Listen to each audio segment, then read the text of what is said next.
Hey, hello. Hey, so I read Britney's book. I read it in one sitting. I thought it was tremendous, super well written, uh, very thorough, honest, consistent, believable, because it is nonfiction, technically. Although it does play out like a very good novel. In fact, I think it's one of the better iterations of contemporary um, literature that I've seen. And I've seen a lot of shit novels come through because they send them to Brett and I can't read them. They're terrible. This is a very readable, very empathetic, empathic, sympathetic accounting of a lot of events. And it's very clear that, for one, so at one point in the book, towards like 60% way through or so, Brittany says, maybe it was even 70, she says, I know I was sort of crazy, but did they deserve a conservatorship? And when I read that line, I realized that up to that point, she had not described even one, she hadn't done anything that would warrant a conservatorship, that would rise to that level. Nothing, not a thing, zero. There's zero, zero. You have to understand. I'm not saying that like she's perfect or that she's like the most sane person because who is, but or even she's whatever, but nothing she did or said or described comes close to warranting a conservatorship. Not a thing. There was nothing. And it's sad that she thinks that she may have shaving her head. It's my prerogative, right? She can shave her own fucking head if she wants. That doesn't indicate anything in and of itself. And when you are being stalked by paparazzi and it indicates a symbolic act to send a message. So I think Judge Brenda Penny, you belong on the disbarred judge list. You might belong in prison. It's not like this is serious shit. And the state of California is going to be liable, in my opinion. In my opinion, the state of California, I'm glad that they understand that in the book. She understands that California did it. They allowed it. They did. Oh, it's so grotesque. It's grotesque because I mean, she really didn't do anything wrong. Like, she didn't really do anything wrong. And even when somebody does things wrong, they don't get placed under a conservatorship. They told the courts that she had dementia. If I were the judge and lawyers came to me and said she has dementia, I would want to interview her directly. And if they had, it would be very clear that she didn't have dementia. Like, dementia. Was she naive and stupid? She admits it in the book. She says, I was ignorant. She was. Brittany, God bless you. You were ignorant. You really were. You were ignorant to what um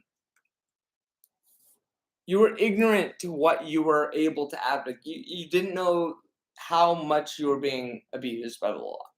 You were right. You intuited it, but you had to learn that lesson. I mean, you had to learn the lesson of that.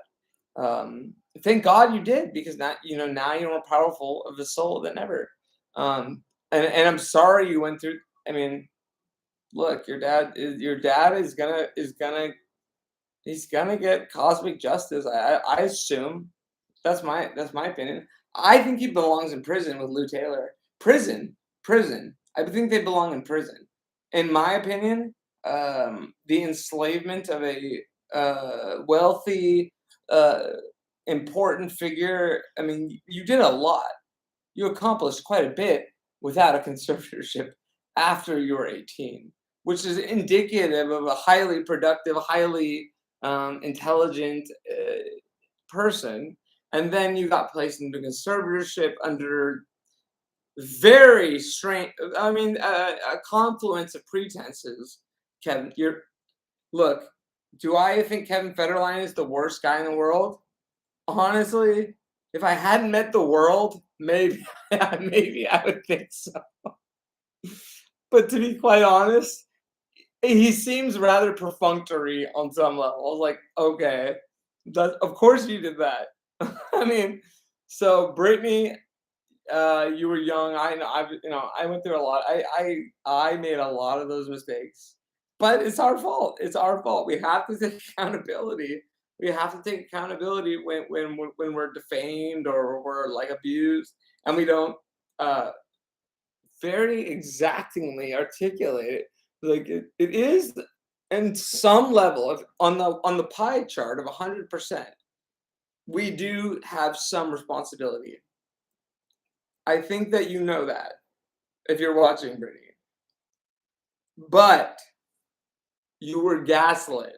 Like, so the rest of that pie chart is your family, and the way that you described your mother was a yes, my mother is the exact same. Like, not a bad person, but is like, she never told my father to stop sabotaging me or telling me or discouraging me, or she never stood up for anything I did. She just cares about glory, And honestly, Brittany, like, look,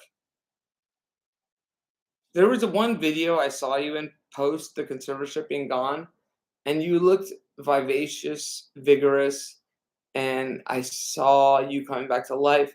But I'm gonna tell you that for a long time, you looked dead inside. Even if I know that it was coming back in you, your Vegas, I mean, you just looked like a robot. I mean, and I'm not saying that mockingly or insultingly. I'm saying under the circumstances, you have to realize, you have to realize um, what it was doing to you. Really, really. Now you were fighting from within the system. Actually, but you were buried. You were buried. So that barely came through to me as somebody, I consider myself empathic. I feel like um, there was so much going on that was wrong to you that even when you felt like you were coming back, it only iterated itself in very small inflections.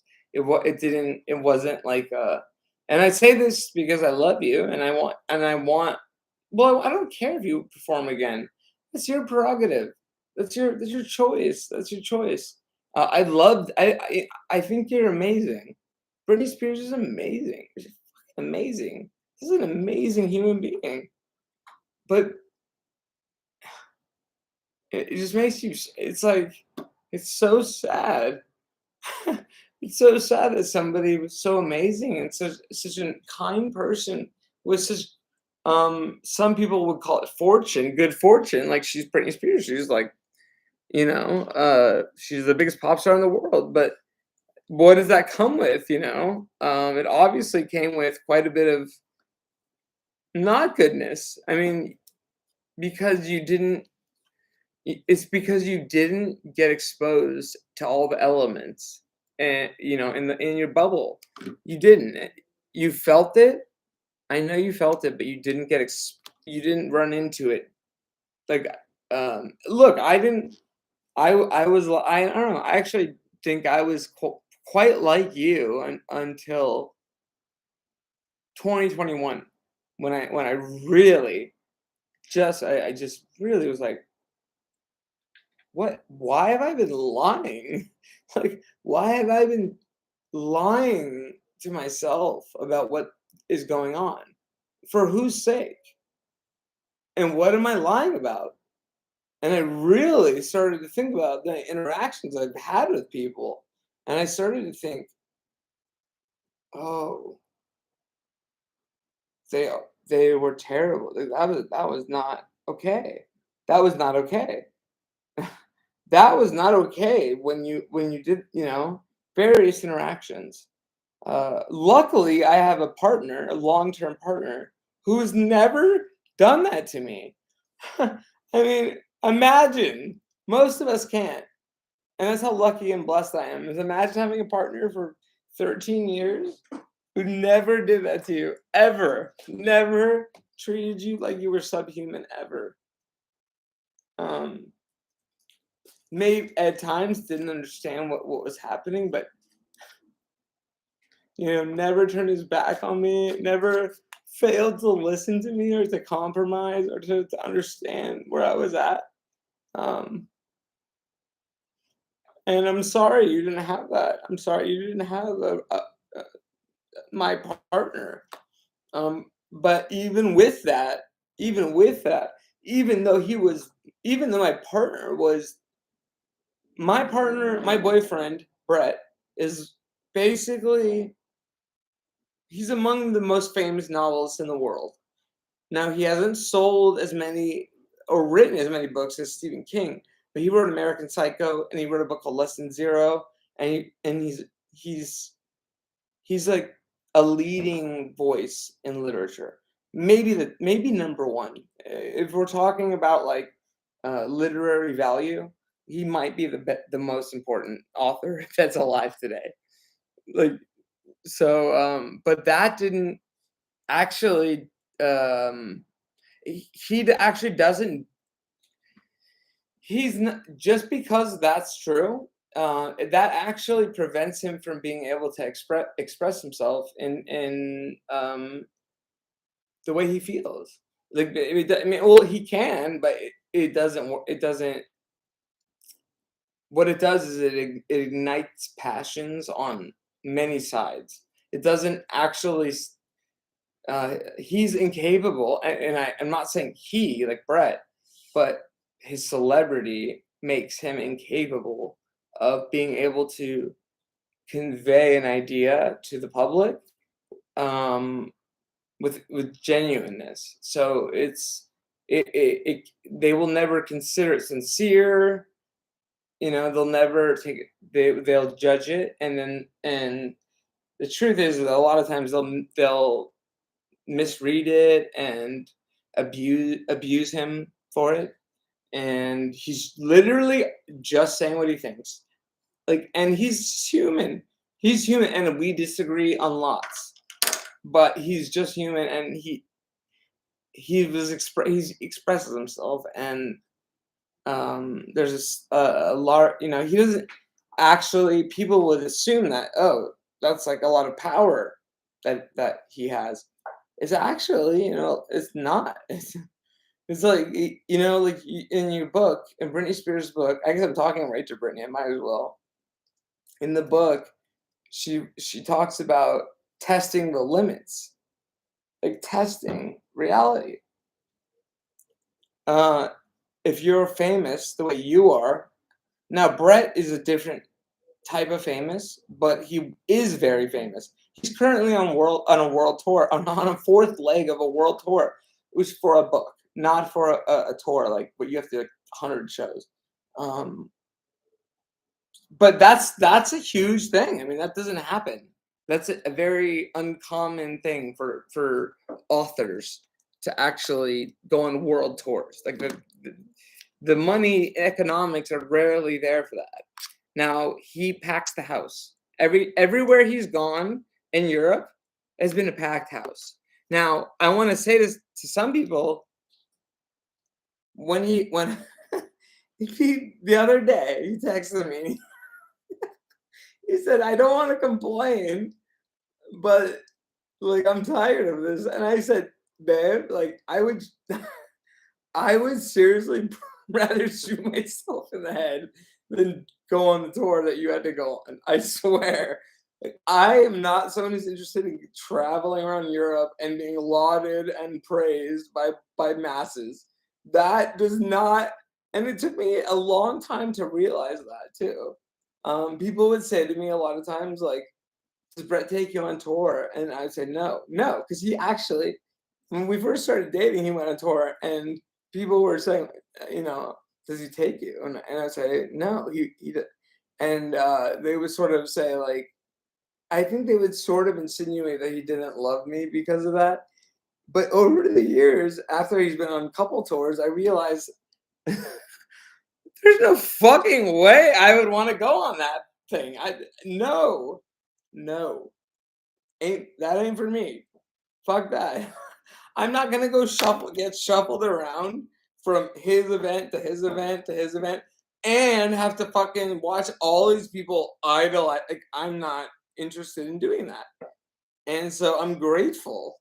It's funny sometimes people that you love that love you, they deny you something that you think you need or want, and then eventually you realize that you didn't want it. And that they know, and that also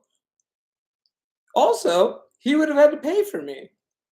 Why should he have to spend thousands of dollars for me to go on tour with him? He shouldn't. I actually I don't even know why I don't expect that from him. I don't expect it. I don't I only expected it because no, I didn't expect it, but I thought I was supposed to.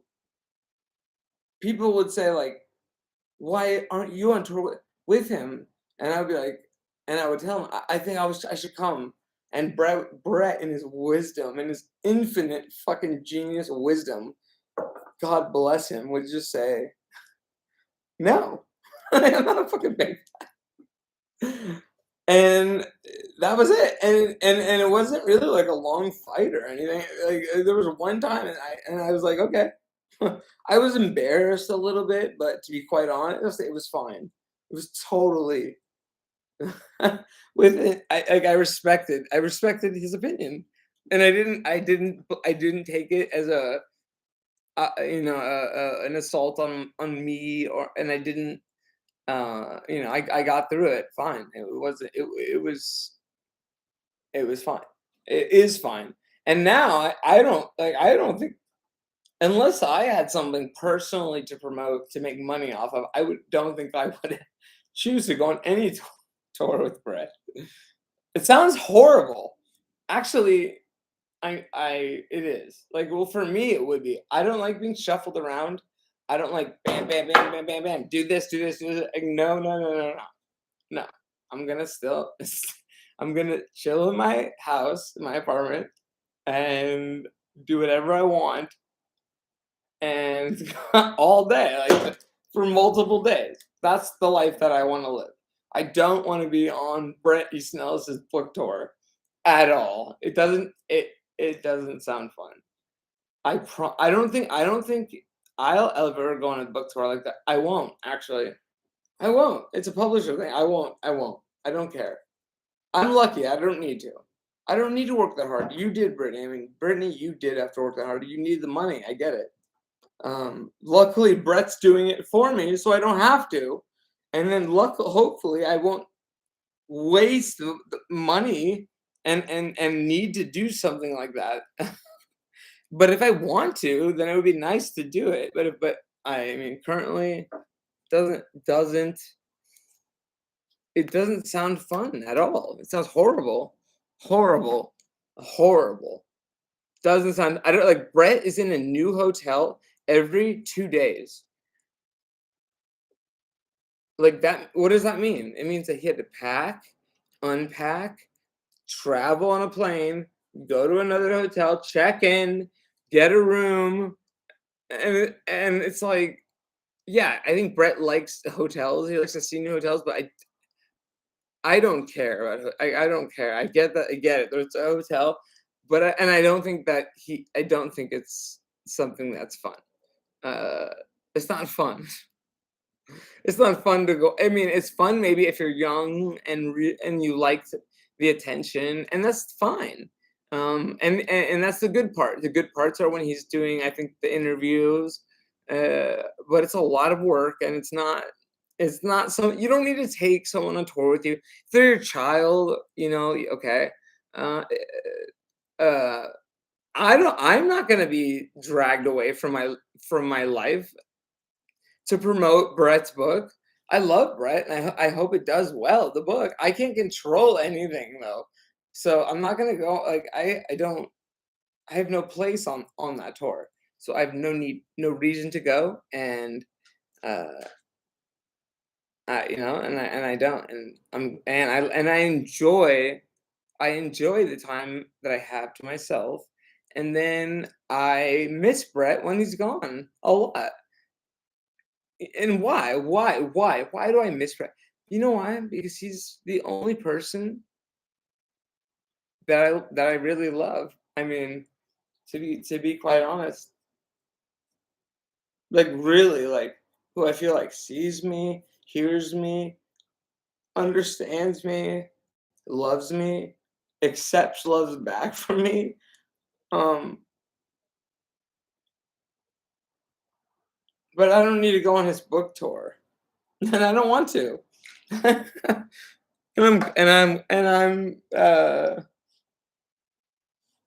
One of Brett's friends once told me, and this was in like 2020, it must have been 2011 or 2010, told me that, oh, you and Brett are gonna break up someday on the phone. And I remember thinking, how the fuck do you know? I remember thinking that. I didn't say. Now I understand why she may have thought that or assumed that, because most couples do, right? But I just remember thinking, like, I mean, why why would you say that? I mean, like, and guess what? We haven't broken up, and it's been 14 years almost. Uh, so this person is obviously, I don't even know. I think I'm owed an apology. And I've gone most of my life not expecting apologies from people. Um, and now if you don't apologize to me, then you don't have to talk to me. If you did something wrong to me and you apologize, and then we can talk. My mom, Brittany, if you're watching, my mom is like your mom, like how she just watches the horrible shit happening to you, but doesn't say anything. Honestly don't even think that my mom is like, it's hard to explain. I don't she doesn't know any better because she doesn't have any control of her life. Because my dad always has made the money, and she's always thought that way, and she doesn't understand her worth and how, you know. But she's not a bad person. She just doesn't really know, like, if the dad is doing if there's a certain energy that's commanding in the room, she is not able to overcome it at this point. And that, never really was, especially when it involves financial stuff. She's sort of, and that's, I think, a product of a generation of women, and that is unfortunate and should be addressed. It's terrible. It's terrible. My mother deserved more support than she got, and she didn't get it, and I am not excusing her from all the behavior, but she actually finally came to me and listened. That's all I wanted, was her to fully listen and fully, reciprocate what I was feeling and thinking and saying. And she did. And now I don't think she, I think my mom, I could be kind of a lot to talk to, but at the end of the day, I know my mom has a good heart. I know she does. I know she did bad. I know she fucked up with me a little bit, and but I know she has a good heart. I really do. I mean, it's just because you can tell. There's like a thread, uh, and I understand how but we're not really cultured or conditioned to act on what's right. We're more conditioned to act on what's I want to say, like, legally protected, and so that's kind of the word things comes to mind. Like, I want to say that, like, that's what we're conditioned to do. It is socialization, but it's very much. uh, you're threatened with losing everything if you don't abide. That's what a lot of women from that age, from that, I think we're similar, 5 years apart, you and I and Brittany. Um, you and my mom is probably similar to your mom's age, it's generation probably. She didn't do it on purpose. She literally did the fucking best that she could, and that's what she thought she had to do. It is. It's true. It's true. That doesn't excuse you because you know what? Jesus, basically, and I'm Jew, but I think if you look at the story of Jesus, he didn't he didn't give in. He didn't compromise. He didn't just try to get away with it, or whatever they were saying he did. He he refused to, and he was punished for it. Um,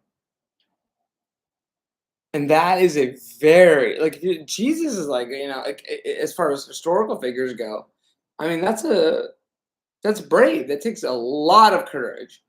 How many people are going to have that much courage? Like if you look at the average, very few. Because you do get punished. You do. I was a truth teller. I got punished. Um, you were too. I think. I know, Brittany, I know that your manager, Larry Rudolph, I'm 90% sure. I didn't hear it firsthand, but I heard it secondhand, was telling people that you were unfit to meet because you were what I got. Actually, I don't know exactly how it was phrased, but I got the impression that you were not cognizant was what Larry Rudolph, your manager, was telling people in Hollywood, which uh, when I first heard it, I think I was like, okay, because you had been gaslighted. I mean, you had been basically, you know, given the treatment. So I don't know. I don't know you. I never met you, but upon reading your book, it seems like Larry Rudolph deserved a lot of scrutiny for that type of behavior. If you defame your own client, maybe your biggest client, maybe you should take a seat in prison or some sort of big fine. And I mean, I bore witness. I was in Hollywood. Brett is a I don't get invited back to a lot of the things because I don't. Louise Linton, Steve Mnuchin. Louise Linton that's a good example. She's Steve Mnuchin's wife. She um now I she came to LA and she wanted to plan a salon a la Gertrude Stein, if anybody knows who that is. So early 20th century, I think late 19th century uh, writer, a woman with a senator's haircut, they described her, meaning she was manly, masculine. And she would hold a salon with Alice B. Toklas, who's her partner. There's a book called the Cookbook of Alice B. Toklas, which I think there's some I haven't fully read it, but I think there are recipes in it, but it's a famous book. Gertrude Stein's a famous thinker, writer. I actually have not read her work, but these salons are like, if you study literature, you'll know about them. Where was I? What was I talking about? Gertrude Stein.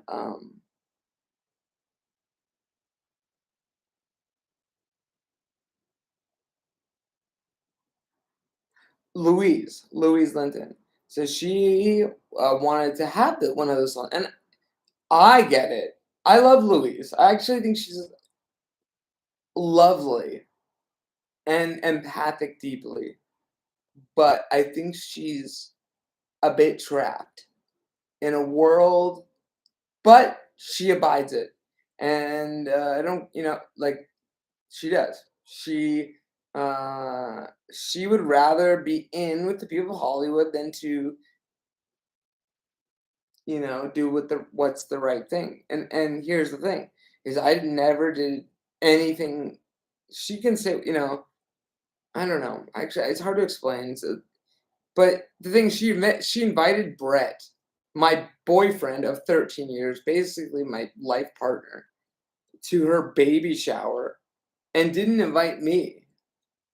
And I saw it because we live in the same house and we share an Apple ID because Brett pays for everything. Okay, I'm not embarrassed about that. Fine. I love Brett. God bless him.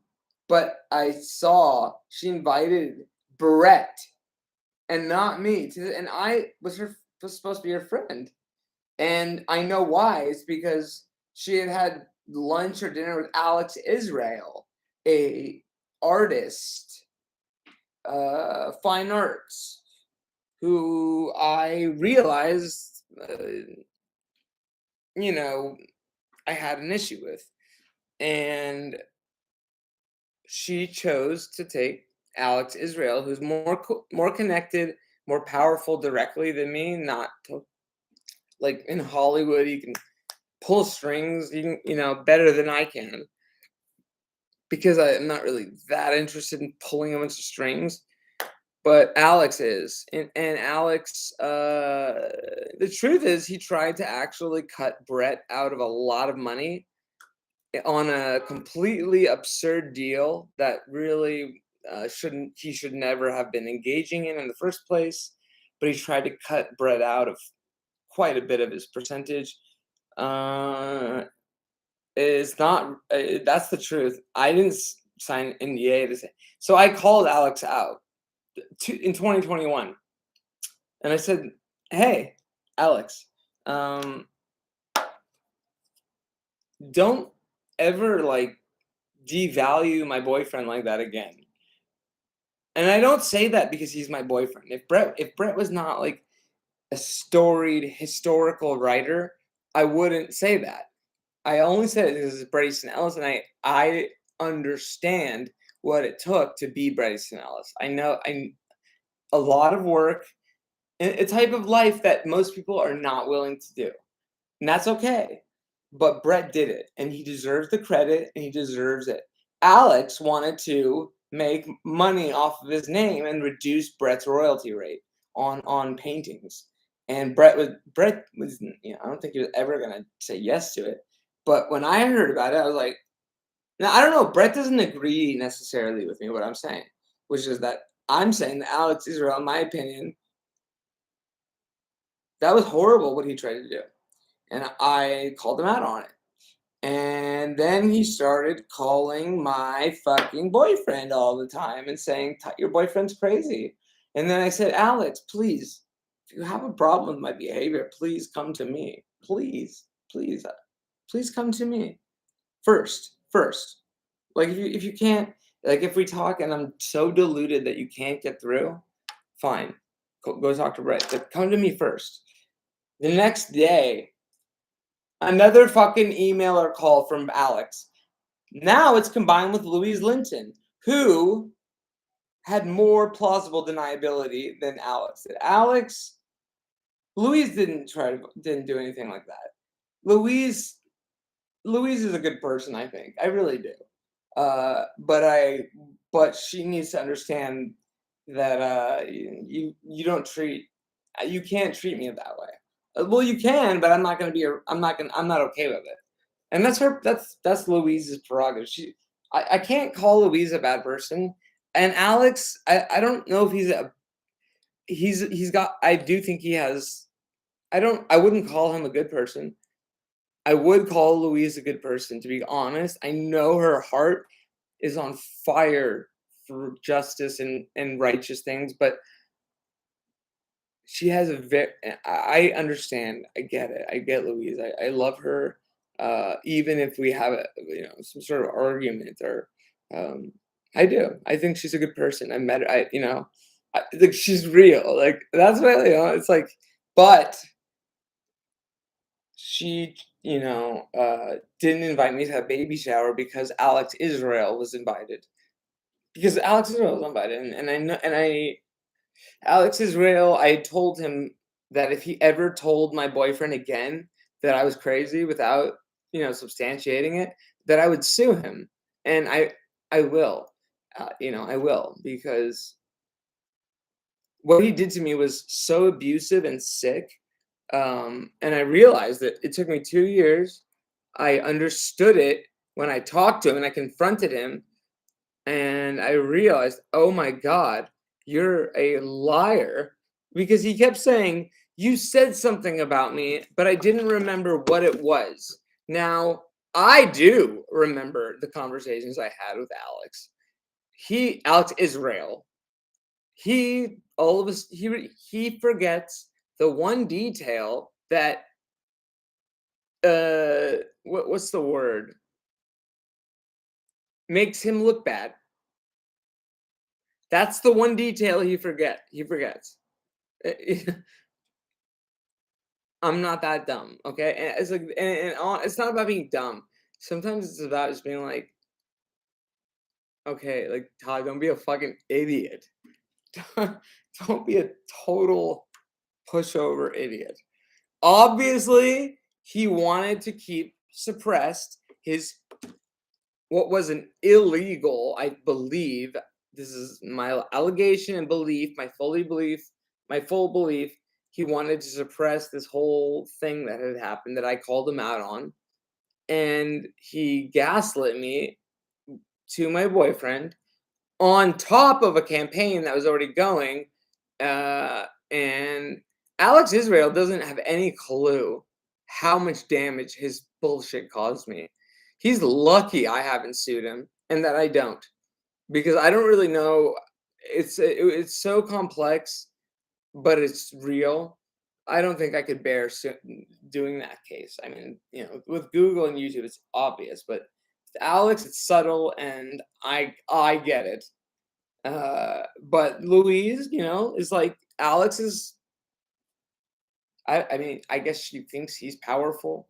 Uh, okay, he's not. He's not. He's not. I've seen him literally abuse people that I find to be very good people before my eyes. I've seen him yell at people after dinners that we went to.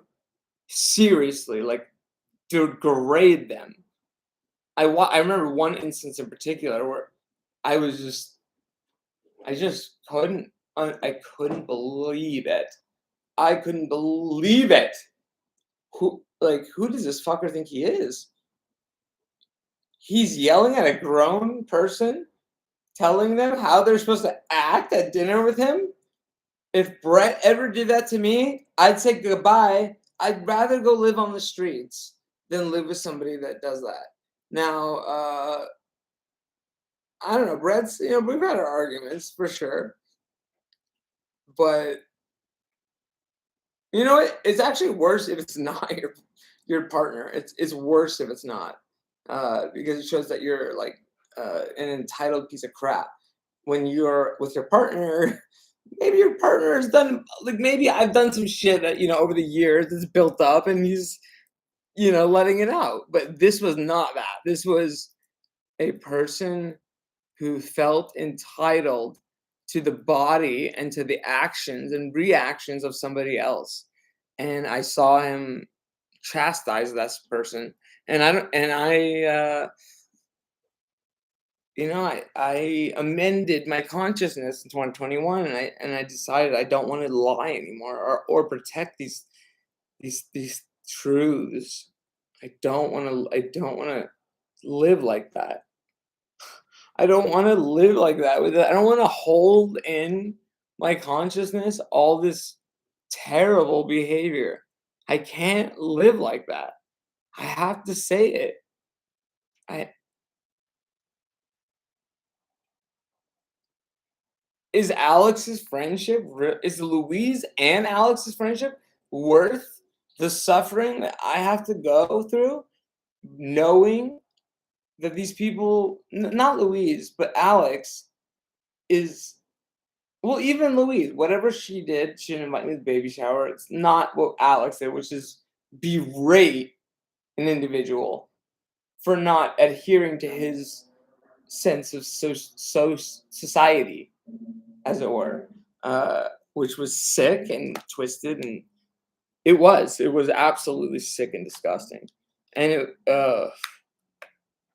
I've literally had dinners with him where he would just go on and on about his career and his life and never even ask Bryce Nellis, who's sitting across from him, a question. Just like, not even like, what are you working on? Or Todd, what are you doing? Just sit there and aggrandize himself. And truly, truly, I mean, that's my memory, it's my recollection. And I just, it's, for me, I look, for me, I could take it, but when you do that to my boyfriend, and I'm supposed to be like, I'm supposed to not say that. Like I'm not supposed to call him my boyfriend, and because if I do, that means I'm like leveraging his success or something for personal gain, which is, it's not fair. I mean, he is my boyfriend. He's my boyfriend. Before he's even a famous author, he's my boyfriend. Like he's actually, to me, he's not a famous. He's just my boyfriend. He's, uh, but when people disrespect him, I really it sends me, it makes me upset. And I've seen him be disrespected several times, and it's in more of a subtle way. Like people will have dinner, and there was one dinner at the Sunset Tower right by the pool. It was Brett, a friend of Brett's, and me. My hair was purple. Towards the end of the night, the conversation had turned to politics about January 6th. Now, I disagree with Brett a lot on politics. Uh, this person and I actually agreed on the political situation. But this person is so self-centered that I think that they might have an issue. Like it's just like never, no respect, zero, zero true respect. Does she, does this person have decorum? Yes. Does she have decorum? Yes. Does she behave within a, what you might call a reasonable tone of voice? And yes. Now, does she ask Brett about himself? No, not at all. Not at all. Like I sat there the whole night being completely unlistened to by her, and then also watching Brett, who I love and admire and respect, also be not listened to. And I just, at the end of the night, I just said, look, this is not it. Like this is not okay. Brett, I, I don't really like to you know what? You don't need to be a famous writer to actually have your,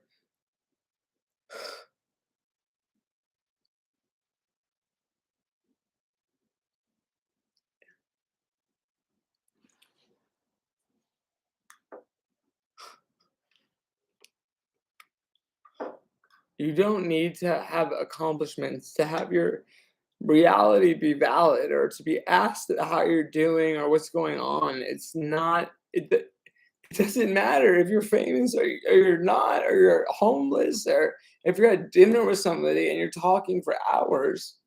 It doesn't matter who they are. You have to ask them how they're doing too. You have to reciprocate on some level. And when you don't, it's really disrespectful. And when I see that happen to my boyfriend, who I happen to admire quite a bit for his tenacity and for a lot, uh, I am done doing that. No, I'm not going to continue to pretend that it's okay. It's not okay. Not with me. Brett doesn't care as much. I'll tell you that much. He doesn't. He doesn't care as much. He can deal with it more than I can. And that's why I don't really go to dinner. I don't go to dinners because I don't, I actually don't I value uh I don't know, I guess my alone time, but I also don't wanna be exposed.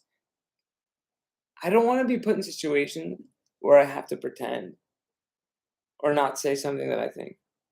Now, this person at that one dinner at the Sunset Tower was explaining, her political theory, and she literally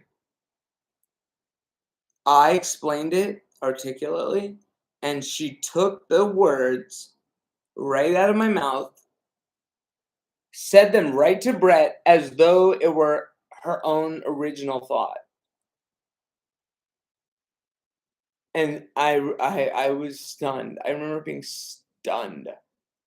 Oh my god, did she really just pretend that she came up with, like, did she just say what I just said? And I knew it. I mean, like, I had reached a point in life in my 30s where I was just like, "Oh, I see it." Like, I'm not gonna gaslight myself on this one. I see it. I see it. It's absolutely she did. And, no, no, go fuck yourself. That's a colloquialism for saying, like, "Hey, it's not okay with me." Like, I'm not gonna tolerate that. And I didn't, and I don't, and you know what? I do lose out. I don't get to go to those dinners, but you know what? I'd rather not go than give up who I actually am or what I think and my true value by far. I would never give up my realness or my truth to go to somebody's fucking dinner party. Okay? I can do without the dinner party. I'll stay home, I'll stream, play some piano, listen to some Judy Garland or whatever the fuck I'm listening to, and I'll be okay. I definitely don't need to be invited to this particular dinner party. Um, or any of them, going forward. I wanted to say that to Brittany, and it was when I was reading, and I wanted to say, like, look, I know you think you missed out on a lot, but fuck, like you didn't. I didn't get invited to a lot of shit, but the stuff I did, I look back and the magic ain't there. It's not there, Britt. Like it's not there. It's not there. You're not gonna find what you're looking for there. You're gonna find it when you're hanging out Paris Hilton and having fun, but like not with these fucking jackasses. Um, but to be controlled in that way is completely unacceptable on a legal basis. From my perspective as not a lawyer, completely not okay. Not even close. Like so far from being okay that I do think that the book does posit some legal theory and that it is putting California on. I do believe that. I believe that there are placed. I don't look at my phone, but I'm gonna charge it. I know that's what they're doing. I that was my theory from the beginning, was that this is a California, government problem. They they need to be sued. And the thing is, Britney Spears can prove easily maybe billions worth of damages. Billions, like easily. And then if there's that, then there's aggravating circumstances that can be multiplied. I mean, she could literally come away with a $7 billion judgment potentially, because she's Britney Spears. I mean, she's Britney Spears. Okay, and they took all her money, by the way. They literally took all her money. She started with 60 million, earned about at least I think around 500 million at least over that 10-year period. It ended up with 60 million as her net worth, which means that they stole that money. That means that they took it. That's the only explanation. I mean, that's the most obvious explanation. Uh, and there's also emotional distress for 13 years.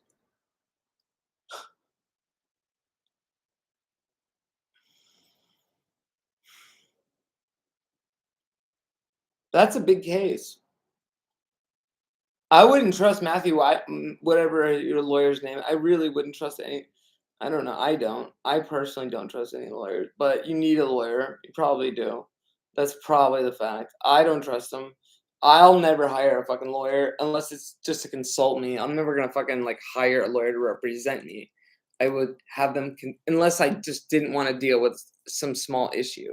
If it was important, I'd do it myself. I will do it myself, provided that I'm in a state at the time that is a lot for pro se litigation.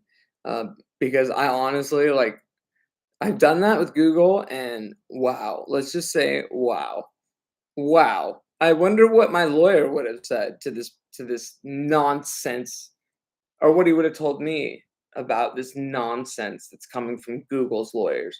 Look it up. Look up Google's litigation practices.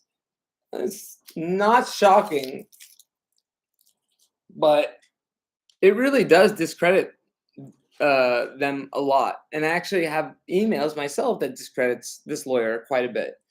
This lawyer has called me vexatious, and I asked him to substantiate why I was vexatious, and there was no response. Of course, there wasn't. But so he didn't believe what he said. He was making a misrepresentation to me.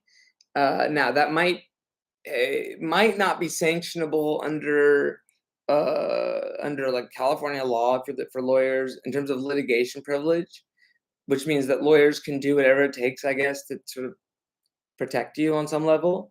Um, but it was unethical. It was completely unethical. He's a completely unethical actor. That's a fact. Whether or not he's sanctionable is another question. He did imply that I was vexatiously suing Google, which is, I mean, there's no way to substantiate that. There's not any possibility of substantiating that with the facts. You'd have to lie. You'd have to make up a huge lie, or take clips out of context. But I would be able to prove that it was wrong. Um, you do suffer. It's suffering. This lawyer has probably he's caused me quite a bit of pain because of his completely unethical tactics. Um, Same with the other lawyer for the other two people. Like, there's just no sense of accountability, or and the truth is that when a lawyer does this to you, it should incentivize you. For me, it demonstrates clearly that they're a liar, and that they're lying. And so if I know that, who's got the power? I've got the power because I'm telling the truth. Because everything I've done has been in telling the truth. I've never told a lie. I never told the court a lie. Not even one. None. Zero. Not one lie. No obfuscation. I didn't misrepresent anything. I told them the best I could as I possibly could. A long story in the context of a complaint several times. But I never lied, ever. Not in any of it. Not in any of it. Not once. So there's no possible way to call me vexatious, which means frivolous, because and then when you get called it, you're like, oh, they are the ones being vexatious. And then you looked it up. I looked it up and I saw, oh, they're being sanctioned $1 million for withholding evidence. Are you fucking kidding me? Is that true? It's a Google litigation, Google lawyer sanction. Oh my God, they've been sanctioned so many times. Google Attorney General Rob Bonta, as part of a multi-state coalition, secured a court order sanctioning Google for its destruction of evidence in the coalition's lawsuit against the company filed in 2021. You, Google, have no credibility. So don't think that's the thing, is that A lot of people assume that that Google has the credibility because they got an expensive lawyer. It's not true. I have the credibility because I've been telling the truth and I've never lied, and they can't find any lies. They won't find any lies. I promise you. There's nothing there. Nothing. Nothing. There's no lies. All truth. So they can point to it and I can say, no, no, that was the truth. I can explain everything if asked. They can't. And they don't. And Brittany, I think you had to go through what I had to go through to some degree. I hate to equate me to you because you're Britney Spears, but like we had to go through it so we could get to the point where we're like, no, I'm not gonna let you gaslight me at all. Not even a little bit. I'm gonna actually say what's going on and you can be my friend or get the fuck away. You know? That's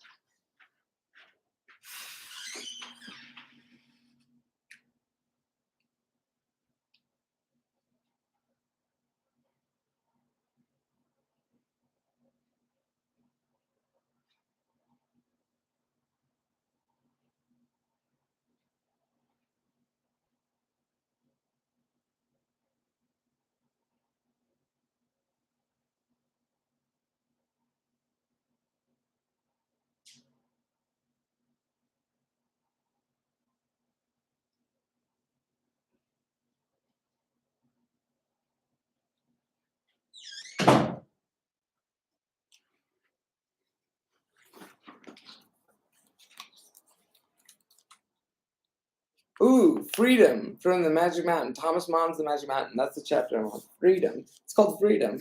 How ironic. This book, Brittany, is literally about being gaslit into being sick. It's a very interesting, it's a good book. You should read it. Am I allowed to put on royalty-free classical music?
Oh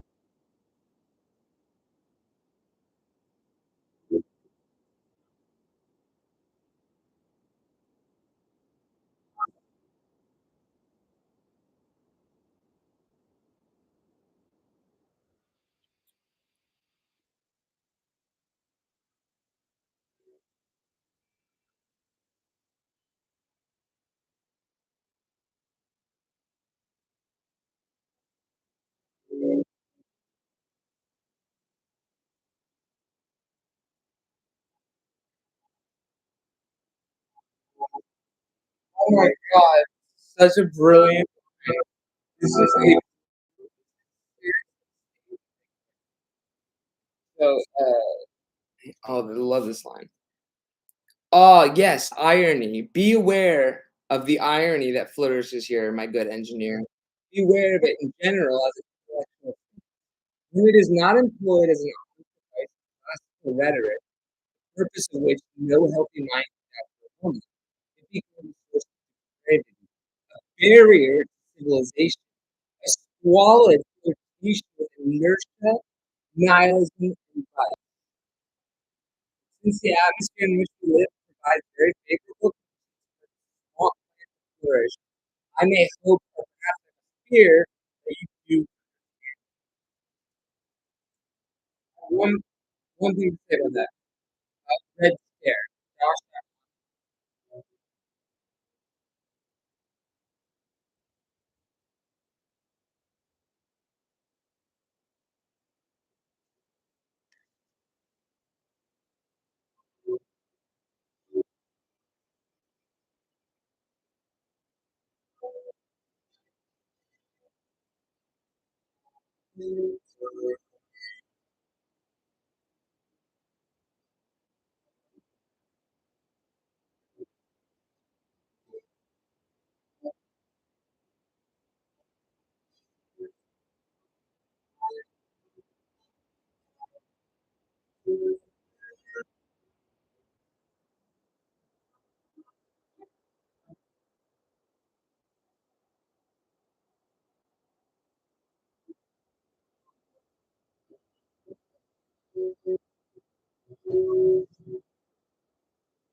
wow, this is very good. Illness and despair, such a great said, are often forms of depravity.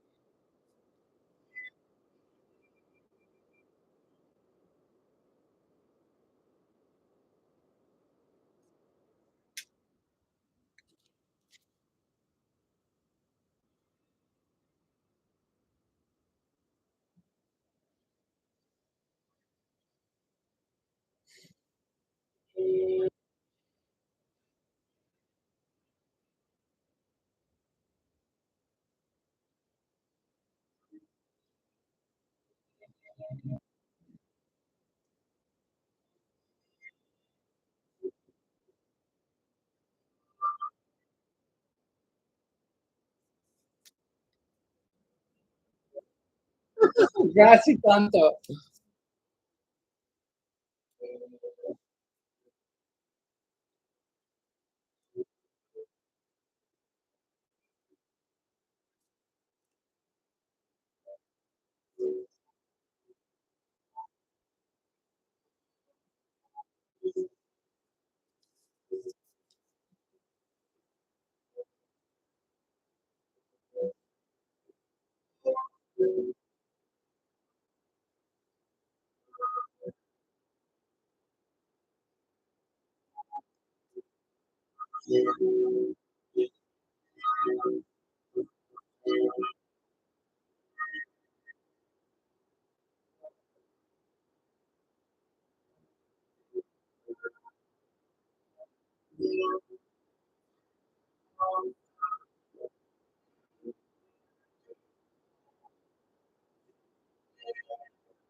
This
is a funny quote. It says, "No, I'm not the least bit interested by those characters.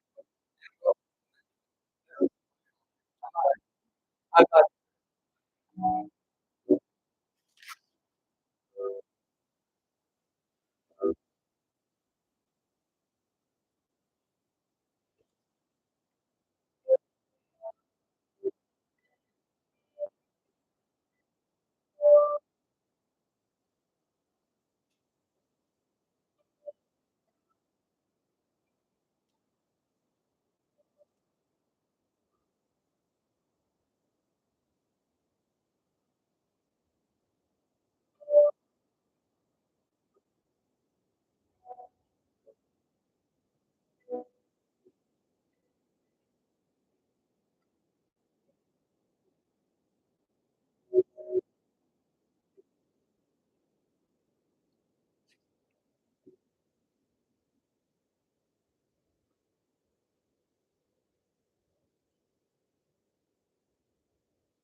This is exactly where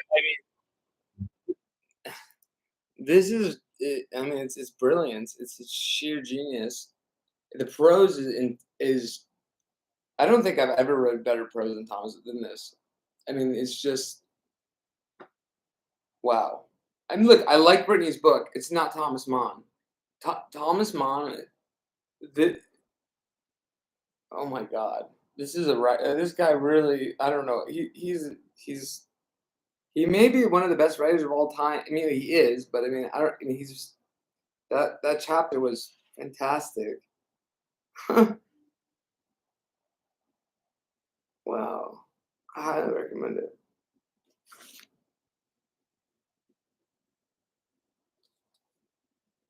Vintage is the same publisher that published American Psycho in the US. I highly recommend this book. I'm 222 pages in. It's a work of genius, absolute genius. Um, oh, it's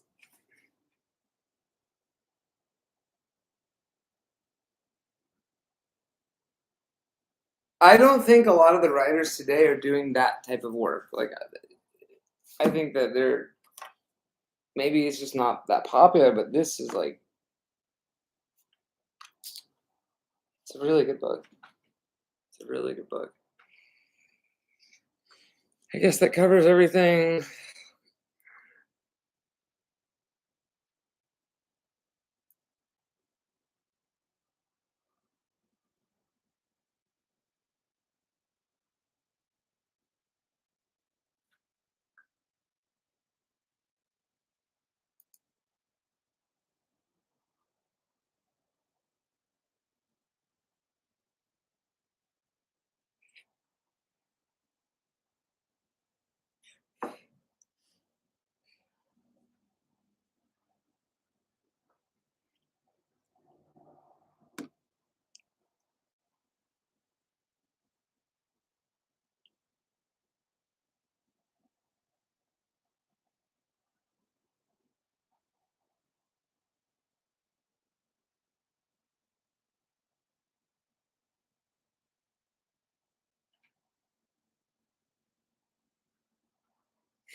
I'm gonna respond to one. I mean, these are harassing content. This is the live chat is full of harassment, but I will respond to one thing. Uh, that Larry Rudolph wasn't speaking to me, and I didn't ask to meet Brittany. It was a third party who had described his interaction with Larry Rudolph and said, as such, she's not really you don't get to meet like she can't handle it like something along those lines um so he didn't it wasn't like Larry Rudolph told that to me. I've never met Larry Rudolph. um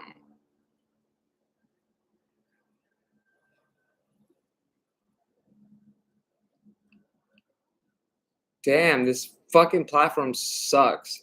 It sucks. YouTube sucks. They suck. They suck. They suck. This is a shitty fucking platform. This is what I have to live with. This is I can only stream if I'm subjected to this. Like I don't understand. You guys have done a terrible job moderating and cultivating an honest and good platform. And I think that I pray the legal system will have a lot to say about it. So but Brittany's book was fantastic. In terms of contemporary literature, I've read some works. I don't really like it. I don't generally like, but Brittany's book was honest. It was honest. It was evocative at times. There was a lot of beautiful quotes, a lot of beautiful sentences, a lot of beautiful images and thoughts. A pure heart. It reflected sincerity. It was consistent. It didn't try to. It wasn't pretentious at all. It didn't try to exceed itself. It was just it was a good book. If it was a novel, it would have been a decent novel. But the fact that it's a memoir is quite sad.